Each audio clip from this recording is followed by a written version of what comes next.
Last week's episode of Explosion. I'm not thinking of using an axe to make a fire break. There's a better way. Nitroglycerin. That's a good idea. Who's going to carry it? Mr. Carter will, for one. He's the best nitro man in the mother lode. Charlie, you won't be taking that stuff to a nice, cool mine, you know.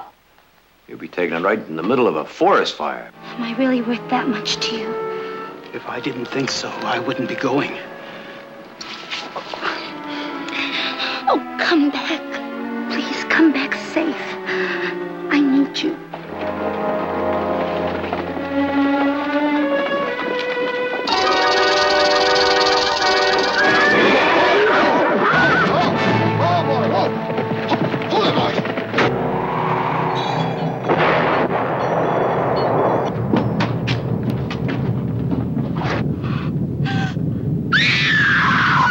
It isn't just Granite City now. Fire's on its way to Stockton. $10 gallons of nitroglycerine? What am I going to say to Mrs. Barkley, Miss Audra? You're not going to say anything. The less they know about this, the better. Leave that wildcat to me.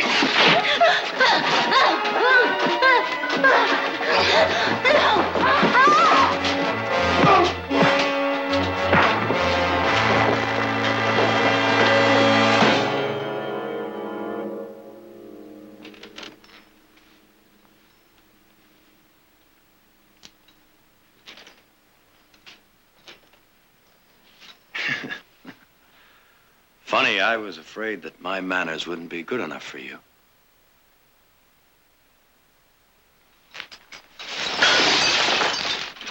I thought that would bring a speedy recovery. Nobility, huh? Well, I've had smoother deals put to me by dance hall girls. And even they weren't peddled by their fathers. You might be interested to know, Marquis, that you didn't have to drag your daughter through the mud. My brothers and I had decided to take that nitro before I came here this evening.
Hi, Jared.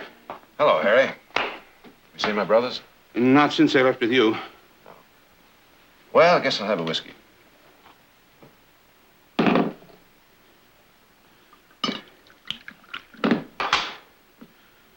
Your money's no good in here tonight.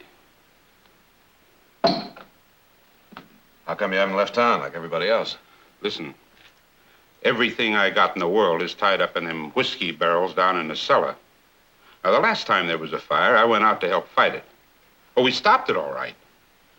But while I was gone, I was looted out of every drop. And it's not going to happen this time.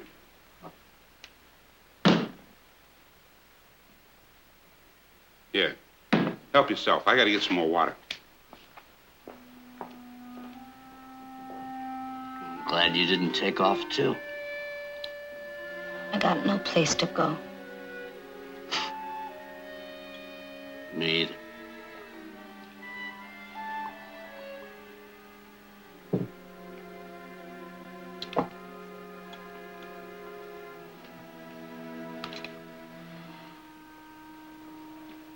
Fire didn't scare you, huh?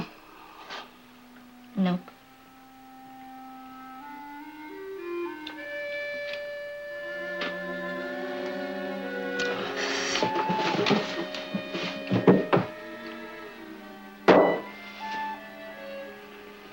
You ain't paid for the last one yet.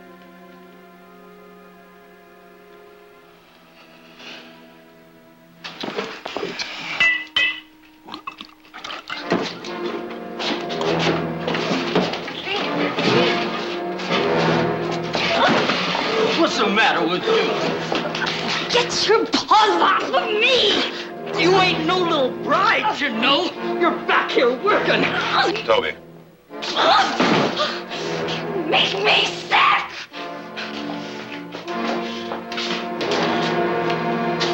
All right, Toby, that's enough. I didn't do nothing wrong, Mr. Barkley. She's supposed to be nice to the customers. I know. Come on, over here and sit down.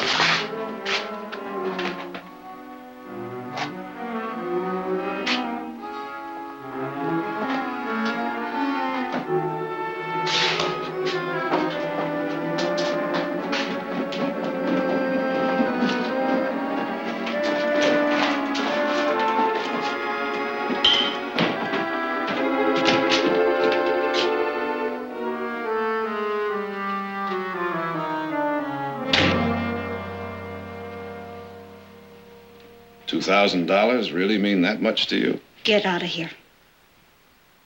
Sure seems to be my night for making out wills. Lawyer, you could have helped before, not now. That's where you're wrong. Get out of here! You think this is what Charlie was carrying that nitro for? He was stupid. Lady, I knew him a long time. Believe me, he wasn't stupid. Look, this is none of your business. There sure must have been something mighty special about you.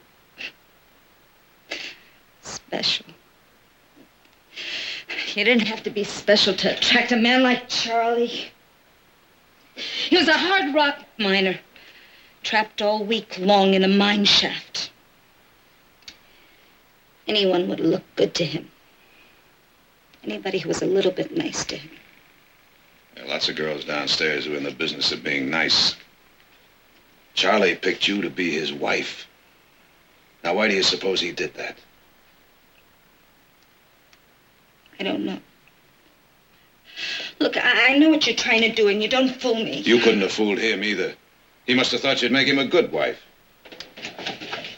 Me? You. I'm a saloon girl. What of it? I've been one since I was 15. I never even seen a decent marriage. My father ran away, and my mother. Let me tell you about my mother. When boys used to come to our shack to see me, they used to have to bring a bottle of whiskey for my mother, or they didn't get in. You're not your mother. Well, I'll tell you something else. Charlie meant only one thing to me. $2,000 and a chance. To do what? To get out of here. To come home to one room at night. My own. To one man. No more Toby's slobbering all over me. No more having to pretend and smile to like being clawed and pawed. I can't go back to it. You thought Charlie was stupid, huh? Well, you just told me what it was he saw in you. And I'll tell you something else. I think you would have made him a good wife. All right. Maybe I would have. He was a good man. Oh, at first it almost made me sick, the idea of living with a man old enough to be my father. But then I realized he wasn't getting any bargain either. But together we could have both gotten what we wanted. But he's dead now. So you're just giving up, huh? How long am I supposed to fight? You don't know what it is to be someone like me. Everywhere you turn, you're caught. I was born in hard luck, and it's never gonna change. Don't blame it on hard luck. You put yourself in that dress. Oh, for an expensive lawyer, you give pretty cheap advice. Go on. Let me hear the rest of your sermon. Easy virtue, easy way out. With that gun in your hand, your way doesn't seem so easy. Get out of here and leave me alone. Gail. Get out of here! All right. I've got enough trouble of my own. Oh, troubles? You don't know what that means. You've always thought the grass is greener somewhere else, haven't you? You're breaking my heart. You're about to lose one of your lousy gold mines, aren't you? If it'll mean anything to you. My brothers and I are taking that nitro out in the morning.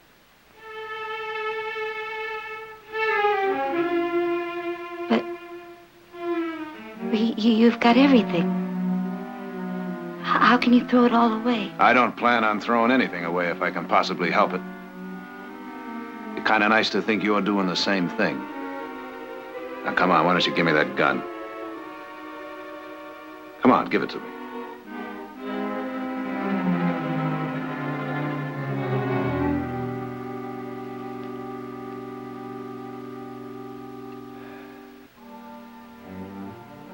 You don't have to have $2,000 to feel like it.